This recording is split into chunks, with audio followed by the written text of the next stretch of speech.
For over 60 years, we've been leaving our planet the same way by strapping ourselves to a controlled explosion and pointing it at the sky. It's expensive, it's dangerous, and it's brutally inefficient. It's like using a cannon to get to the second floor. But what if there was another way? A way that turns the terrifying violence of a launch into the gentle hum of an ascent. An idea so ambitious, it feels like it was ripped from the pages of science fiction. The space elevator. It's a beautiful, elegant, almost poetic idea. A single, impossibly thin ribbon stretching from the surface of our world directly into the blackness of space. Cars or climbers would latch onto this ribbon and simply ride it up. No fire, no deafening roar, just a quiet journey from the blue sky into the starry night. It would democratize space, making it as accessible as a train ride. But here's the problem. It's like trying to dangle a piece of dental floss from the ceiling and expecting an ant to climb up without the whole thing snapping. The forces involved are just staggering. So let's get our hands dirty and see if we can actually build this thing. First, we need an anchor point, a home base. And for that, we need to go to a very specific spot on Earth, the equator. Why? Because of a place called geosynchronous orbit. Picture the Earth spinning. If you launch a satellite to just the right altitude, about 22,236 miles up, it enters a sweet spot. It orbits at the exact same speed the Earth spins. From our perspective on the ground, that satellite would look like it's completely frozen in the sky, a fixed point hanging above our heads. This is our anchor in the heavens. We'll build a massive space station here, a counterweight to our whole system. Now for the hard part, the ribbon itself, the tether. This is the single greatest engineering challenge humanity has ever conceived. It would need to be light, strong, and impossibly long. From our station in geosynchronous orbit, this ribbon has to stretch 22,036 miles down to the ground, but it also has to stretch thousands of miles outwards, further into space to keep the whole thing taut and balanced. The final length, a mind-breaking 62,000 miles, long enough to stretch a quarter of the way to the moon. What material in the known universe could possibly do that? Steel? It would snap under its own weight before it was even a few miles long. Kevlar? Titanium? Not even close. For a long time, this was the question that killed the dream. But then, we discovered something. A material so strong it almost feels like cheating.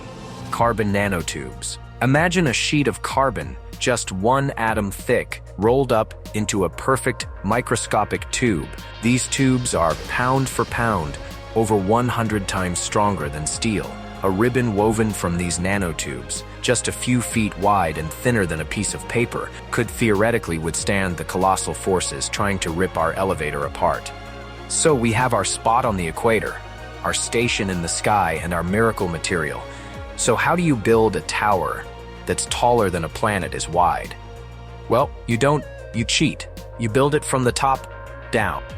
Our massive counterweight station would sit in geosynchronous orbit, carrying a giant spool of our carbon nanotube ribbon. It would slowly, carefully begin to unspool the ribbon down towards Earth. As the ribbon descends, the station would simultaneously unspool another length outwards into deep space to maintain its balance. For weeks, this shimmering thread would drop through the atmosphere until finally it touches down at our anchor point on the surface. We'd secure it, and for the first time, there would be a physical road connecting our world to the cosmos. The total weight of this 62,000-mile ribbon, the equivalent of lifting 20 fully loaded Nimitz-class aircraft carriers straight up into the sky. Now, let's ride it. We first meet Kalen as he steps into the climber. He's a tether maintenance technician, and for him, this is just another commute. The doors hiss shut, and there's no lurch, no G-forces pinning him to his seat, just a low, persistent hum as powerful solar-powered motors grip the ribbon and begin to climb. At first, the ascent is slow, barely walking pace, but as the climber gains altitude, it accelerates. Within an hour, he's moving at hundreds of miles per hour, straight up. The view from the window is breathtaking.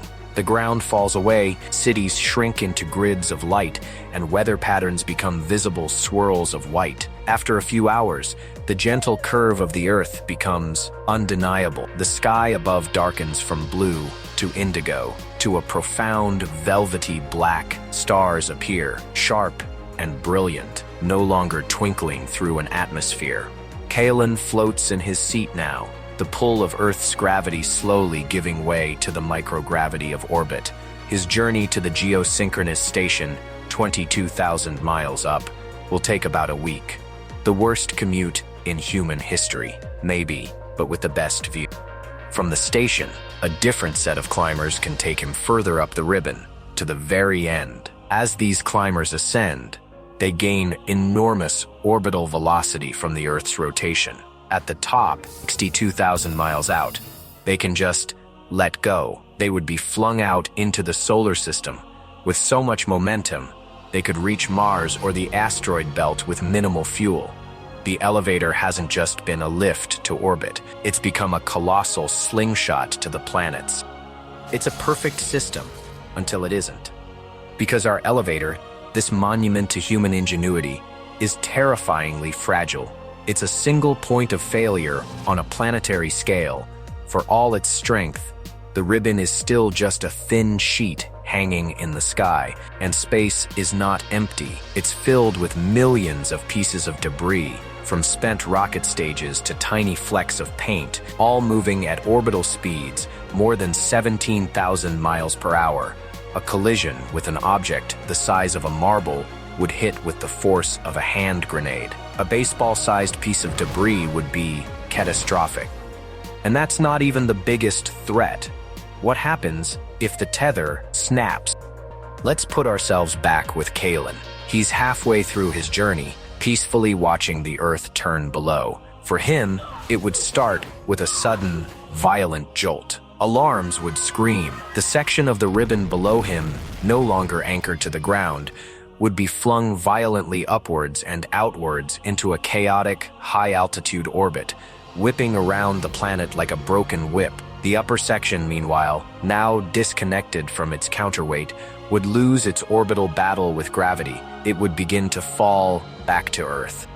From the ground, it would be an unimaginable spectacle. A 22,000-mile-long burning wire re-entering the atmosphere, wrapping itself around the planet like a fiery serpent. The devastation where it impacts would be absolute, scouring a line of destruction across continents and oceans. It would be an extinction-level event, created entirely by us.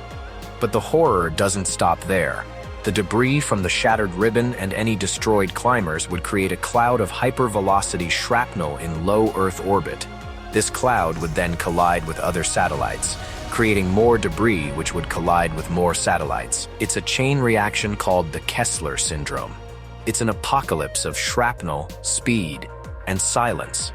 Within months, Earth orbit would become an impassable death zone, a cage of our own making, potentially trapping us on our planet for centuries.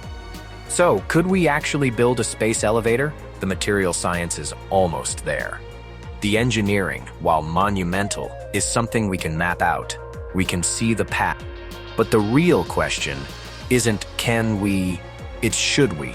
The dream of the elevator is the dream of a new kind of civilization, one that has graduated from the brute force of rocketry to something more permanent, more connected to the cosmos. But its failure represents a new kind of threat, one so total it could end that dream forever. The space elevator is more than a structure. It's a symbol of the razor's edge we walk. It's a single thread holding infinite promise on one side and absolute catastrophe on the other. It's not just an engineering problem. It's a test, and for now, it's one we haven't figured out how to pass.